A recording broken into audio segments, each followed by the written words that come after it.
Do we have kings that care? Hi, my name is Adebola Arojesu. Welcome to my YouTube channel. Like, share, and subscribe. This YouTube channel is called Vision of Life. We are committed to empowering the Nigerian youth, my application, the African youth, my application, the world youth. Whatever affects the African youth affects the world youth. Whatever affects Nigerian youth affects the African youth. Africa is strategically positioned in the world, like the center of the world. Nigeria too strategically positioned in Africa. It has been said, and I've said it time and again, that the map of Africa is shaped like a gun. West Africa is trigger region, Nigeria is the trigger. So Nigeria is positioned to impact the world. The person that quoted said this was Pa Elton. He was talking about the gospel, that the gospel will go from Nigeria to the world. But not only the gospel, even in finance, academic, name it, Nigeria is going to impact the world. It has already been happening. You can see how Nigeria is trending in different ways. So you should be part of it. And we even join the bandwagon. Okay, so we're starting a series, a 3-part series called the EDJ Effect. The EDJ Effect, a 3-part series. EDJ Effect. So, and today it is part 1, Elisha. EDJ Effect, part 1, Elisha. Yes, like, share, and subscribe before we get too excited. And it's taken from the scriptures, the Holy Scriptures, 2 Kings chapter 6, verse 24 to chapter 7, verse 20. Ben-Hadad, the king of Syria, put a siege on Samaria. People could not go out. It disrupted their living. Things were so expensive. Inflation. We know about inflation in Nigeria. We know about inflation in Africa. Those that read economists say there's galloping inflation. Do you know that was inflation? Inflation this time around was so serious that people were eating each other's children. Two men agreed that today we're going to kill my child, eating. Tomorrow we'll kill your child, eating. So it was going according to plan. They killed the first child, boiled him, eating. When they started to kill and eat the second child, the other woman hid him. So this one ran to the king. This is a breach of agreement, a breach of contract. Of course, you know law of contract. It's a breach of contract. You are not a one of your word, not a one of integrity. So she went to the king and tell her what happened. We agreed to eat each other's children. We ate my son yesterday. He didn't eat him. We want to eat her own son. She now went and hid her own son. And then the king said, "What is this? His toy is sackcloth. What is this?" And he called Elisha the prophet. So one thing, they have kings that care. Do we have kings that care? Our kings today, our rulers, at the federal level, do they care? The ministers, do they care? At the state level, do they care? The governors, do they care? The commissioners, do they care? At the local government level, do they care? The chairman, do they care? The councillors, do they care? The legislature at the federal level, do they care? The House of Senate, House of Reps, do they care? The legislature at the state level, House of Reps, do they care? The judiciary, do they care? At the federal level, do they care? At state level, do they care? They had a leader that cared. And he sent for the prophet. You can see from the scripture that he had issues with the prophet. Like he wasn't threatening to kill the prophet. But he sent for the prophet. He put things aside. And I found out that in this world, when we want to know the truth, we know who to call. We Christians, when we want to know the truth, we know who to call. And when we want to call men of God, we know who to call. So he called Elisha. And Elisha prophesied that by this time tomorrow, a measure of fine flour will sell for a shekel, 2 measures of barley will sell for a shekel, and he gives to Samaria.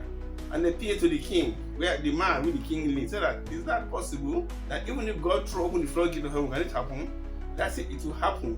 But of course, you don't believe it, you know you're part of it. And that prophecy started a chain reaction. Some lepers, they said, we're going to the city, we will die. That they look at the two from over, let's go to the Syria, maybe they'll have mercy on us. And they made a move, that's where I'm going, they made a move. Many of us, we don't make moves. We just be praying, fasting, quoting scriptures, we do not make a move. As a NEPA man in Nigeria, I used to work in this company, there are some houses that they pray 24 hours. They pray 24 hours. They pray 24 hours. So when are you going to go and execute? Faith that deed is dead. You keep having faith. When are you going to execute the deeds? So you can't just keep praying. You need to take action. The faith that deed is dead. 1,000 times 0 is 0. 1,000,000,000 times 0 is 0. When you keep praying, you don't make any deed. So they made a move. And then the God caused the Syrians to hear the sound of a mighty army. And they ran away. And these lepers, they went to the first camp, they plundered it. When the second camp, they went to the third camp because they left everything around. Then they said that this is not good. They had the fear of God. Many of you know some people today, maybe some of you find a way to hide everything. Or you go and call your family. Or you go to government and call some few people. But they had the fear of God.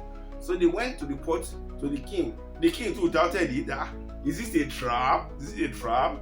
Some people have watched maybe Jumong, Korean films. Is it a trap? They went there and saw it was real.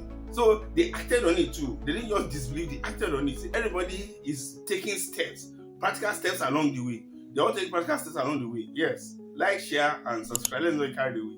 So they saw it was true. They started selling the things. And nobody cornered it. Even the government did not cover it. The king, his father did not corner it. His cronies, his contractors, his sycophants did not corner it. They went ahead and they were selling these things. And it became so cheap, deflation. And just as Elisha prophesied, a measure of fine flour sold for a shekel at the gate of Samaria, a measure of barley sold at a shekel at the gate of Samaria. Then the people was coordinating, trying to coordinate it. Then they traveled and they died, just as the man of God prophesied. So let us be careful. His ways are not our ways, his thoughts are not our thoughts. Let's not despise God. Let's not quench the Spirit. Let's keep an open mind. Let us be careful what we say. Maybe other people had it in mind, but they kept quiet. So let us be careful. And he said everybody took practical steps. Everybody took practical steps. And there was no selfishness. Many of us were Christians. We are so selfish. You don't think of other people. They took practical steps. I'm talking of Nigeria in particular. Take practical steps. Take practical steps. And don't be selfish. Don't be selfish. So something like this is going to happen in Nigeria very soon. Concerning the economy, concerning finance, concerning petroleum, concerning power, concerning exchange rates, things that are going to happen very soon. These have been brewing for time. Many may not see it, many may not perceive it. God is doing something new. Things are going to happen. Things are going to happen because we cannot go at arithmetic progression. We cannot go at arithmetic progression. We need to go at quantum leap, phenomenal speed. Things are messed up all over Nigeria, all over Africa, all over the world. For things to be corrected, it cannot go at a normal rate. It cannot go at an accelerated rate.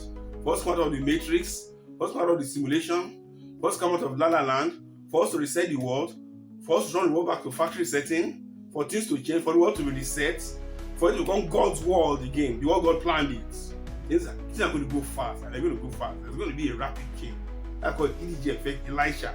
That type of effect that makes a measure of barley to sell for a shekel, 2 measures of fine flour to sell for a shekel at the gates of Samaria. That same miracle is going to happen in Nigeria. It's going to affect the world. It's going to affect Africa. The EDJ effect. That's what I'm saying. And it's going to happen soon.